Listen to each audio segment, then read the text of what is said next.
नमस्कार, स्वागत है आपका जीवन विमर्श में। अमृतपुर गांव में एक जमींदार रहता था। चारों ओर लहलहाते खेत, बीच बीच में फैले आम और नीम के पेड़ और मिट्टी की गलियों से सजा हुआ उसका गांव। खेती बाड़ी, जमीन जायदाद और शान और शौकत सब कुछ था उसके पास। पर इन सब के बीच उसके दिल के सबसे करीब अगर कोई था तो वो उसका घोड़ा। कई साल पहले की बात है। सावन का महीना था, आसमान में हल्के बादल थे और दूर कहीं मेले से ढोल नगाड़ों की आवाज आ रही थी। उसी मेले से लौटते हुए जमींदार की नजर एक नन्हे बछेड़े पर पड़ी। बछेड़ा दुबला पतला था, उसकी पसलियां तक गिनी जा सकती थी, मगर उसकी बड़ी बड़ी आंखों में एक चमक थी, मानो वो कह रही हो, मुझ में कुछ खास है। पास ही एक व्यापारी उसे बेच रहा था। चारों ओर शोरगुल था, बच्चे गुब्बारे लिए भाग रहे थे, औरतें झूले झूल रही थीं। उसी भीड़ में खड़ा जमींदार ठिठक गया। गांव के लोग हंसकर बोले, अरे मालिक, इस नन्हे बछेड़े पर पैसा क्यों बर्बाद कर रहे हो? इससे कुछ काम नहीं होगा।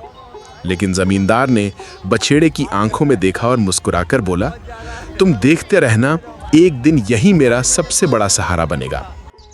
उस दिन से वो बछेड़ा उसकी जिम्मेदारी बन गया।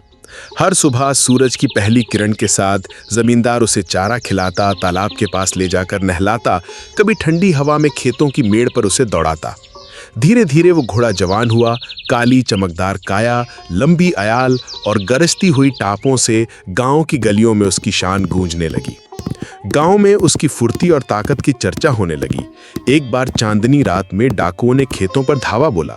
चारों ओर अंधेरा और हलचल थी। जमींदार के आदेश पर घोड़े ने ऐसी दौड़ लगाई कि धूल का तूफान उठ गया।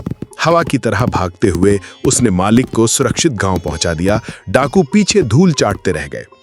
दूसरी बार बरसात के मौसम में नदी उफान पर थी।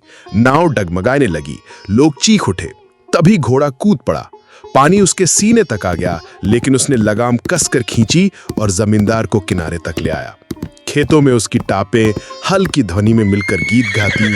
बच्चे हंसी खुशी उस पर चढ़कर मेले जाते।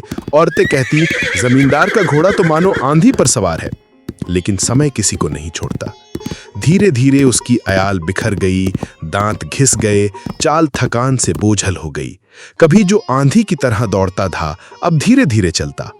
गांव वाले ताना कसते, अब इसका क्या काम, इसे मार डालो मालिक, बेकार का बोझ है। जमींदार का दिल बैठ जाता। जब भी वो घोड़े की धुंधली आंखों में देखता, उसे बरसों की सेवा याद आ जाती। पर हकीकत भी सामने थी। घोड़ा अब बूढ़ा हो चुका था। एक तपती दोपहर थी। खेतों में गर्म हवा बह रही थी।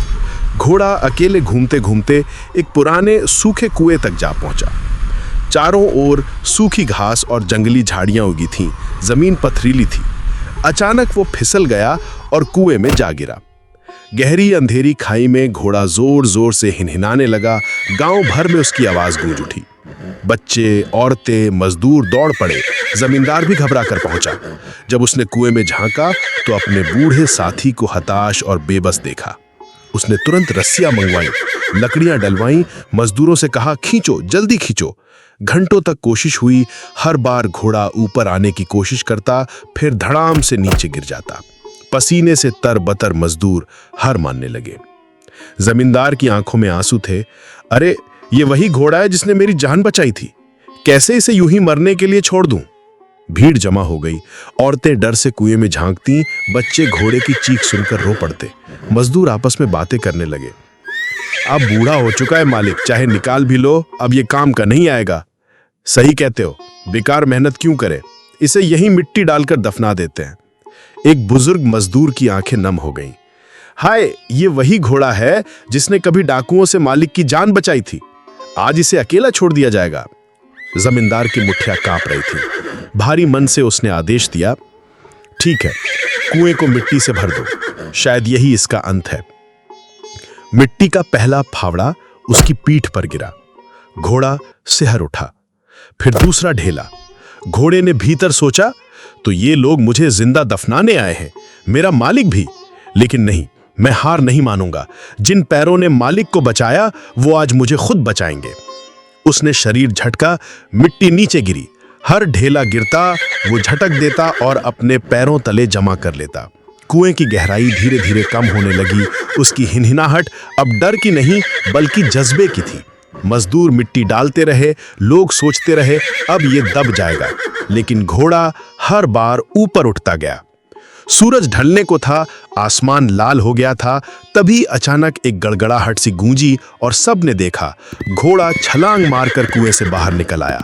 उसकी काया पर मिट्टी लिपटी थी, लेकिन आंखों में वही पुरानी चमक थी, मानो कह रहा हो मुश्किलें चाहे कितनी आए, मैं उन्हें सीढ़ी बनाकर आगे बढ़ूंगा। जमींदार दौड़कर उसके गले से लग गया, उसकी आंखों से आंसू बह निकले। उस दिन जमींदार ने गांव वालों से कहा, देखो हम सोच रहे थे कि मिट्टी इसे दफना देगी, लेकिन इसने हर मुसीबत को झटक कर सीढ़ी बना लिया। यही जीवन का सबक है, कभी हार मत मानो, कठिनाइयां ही हमें ऊंचाई पर ले जाती हैं। गांव वाले स्तब्ध थे। बूढ़ा घोड़ा अब सिर्फ जमींदार का नहीं रहा, बल्कि पूरे गांव के लिए साहस और संघर्ष की मिसाल बन गया। दोस्तों, ये कहानी हमें सिखाती है कि जिंदगी की कठिनाइयां हमें दबाने नहीं आती, बल्कि हमें ऊपर उठने का मौका देती हैं। जरूरत है तो बस एक जज्बे की कि हार नहीं मानूंगा। इसी संदेश के साथ आज की कहानी यहीं समाप्त होती है। हम फिर मिलेंगे जीवन विमर्श में एक नई प्रेरणादायी दास्तान के साथ। नमस्कार।